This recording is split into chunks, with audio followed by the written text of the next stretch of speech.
ابو موسیٰ نے پوچھا کہ ابو عبد الرحمن، آپ کا کیا خیال ہے کہ اگر کسی کو غسل کی حاجت ہو اور پانی نہ ملے تو وہ کیا کرے؟ عبداللہ نے فرمایا کہ اسے نماز نہ پڑھنی چاہیے جب تک اسے پانی نہ مل جائے۔ ابو موسیٰ نے کہا کہ پھر عمار کی اس روایت کا کیا ہوگا، جبکہ نبی کریم صلی اللہ علیہ وسلم نے ان سے کہا تھا کہ تمہیں صرف ہاتھ اور منہ کا تیمم کافی تھا۔ ابن مسعود نے فرمایا کہ تم عمر کو نہیں دیکھتے کہ وہ عمار کی اس بات پر مطمئن نہیں ہوئے تھے۔ پھر ابو موسیٰ نے کہا کہ اچھا، عمار کی بات کو چھوڑو، لیکن اس آیت کا کیا جواب دو گے جس میں جنابت میں تیمم کرنے کی واضح اجازت موجود ہے؟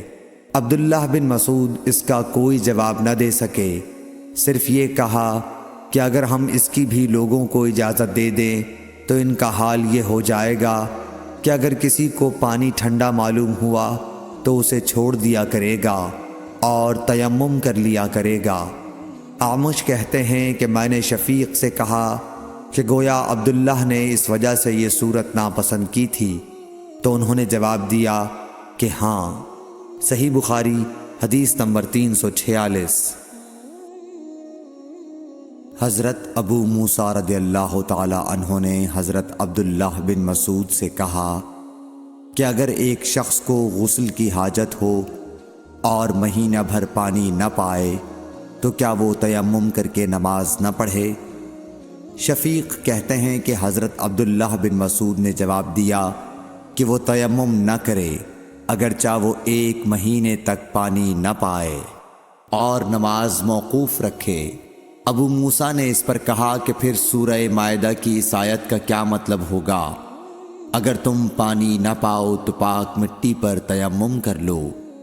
حضرت عبداللہ بن مسعود بولے کہ اگر لوگوں کو اس کی اجازت دے دی جائے تو جلد ہی یہ حال ہو جائے گا کہ جب ان کو پانی ٹھنڈا معلوم ہوگا تو وہ مٹی سے تیمم ہی کر لیں گے۔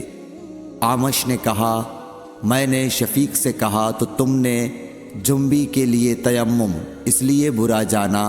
انہوں نے کہا ہاں۔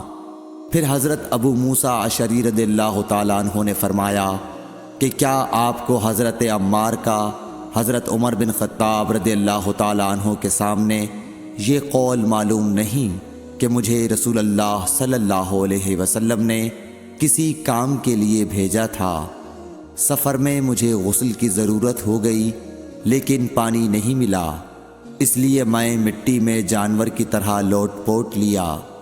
پھر میں نے رسول اللہ صلی اللہ علیہ وسلم سے اس کا ذکر کیا تو آپ نے فرمایا کہ تمہارے لیے صرف اتنا کرنا کافی تھا، اور آپ نے اپنے ہاتھوں کو زمین پر 1 مرتبہ مارا، پھر ان کو جھاڑ کر بائیں ہاتھ سے داہنے کی پشت کو مل لیا، یا بائیں ہاتھ کا داہنے ہاتھ سے مسح کیا، پھر دونوں ہاتھوں سے چہرے کا مسح کیا۔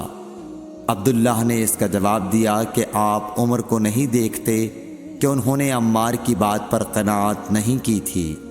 اور یعلی بن عبید نے اعمش کے واسطے سے شفیق سے روایت میں یہ زیادتی کی ہے کہ انہوں نے کہا کہ میں عبداللہ اور ابو موسیٰ کی خدمت میں تھا، اور ابو موسیٰ نے فرمایا تھا کہ آپ نے عمر سے عمار کا یہ قول نہیں سنا کہ رسول اللہ صلی اللہ علیہ وسلم نے مجھے اور آپ کو بھیجا، پس مجھے غسل کی حاجت ہو گئی اور میں مٹی میں لوٹ پوٹ لیا، پھر میں رات رسول اللہ صلی اللہ علیہ وسلم کی خدمت میں حاضر ہوا اور آپ سے صورتحال کے متعلق ذکر کیا تو آپ نے فرمایا کہ تمہیں صرف اتنا ہی کافی تھا، اور آپ نے چہرے اور ہتھیلیوں کا 1 ہی مرتبہ مسح کیا۔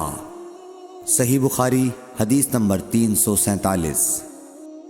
عمران بن حسین خزائی سے روایت ہے کہ رسول اللہ صلی اللہ علیہ وسلم نے ایک آدمی کو دیکھا کہ الگ کھڑا ہوا ہے اور لوگوں کے ساتھ نماز میں شریک نہیں ہو رہا ہے۔ آپ نے فرمایا کہ اے فلاں، تمہیں لوگوں کے ساتھ نماز پڑھنے سے کس چیز نے روک دیا؟ اس نے عرض کی، یا رسول اللہ، مجھے غسل کی ضرورت ہو گئی اور پانی نہیں ہے۔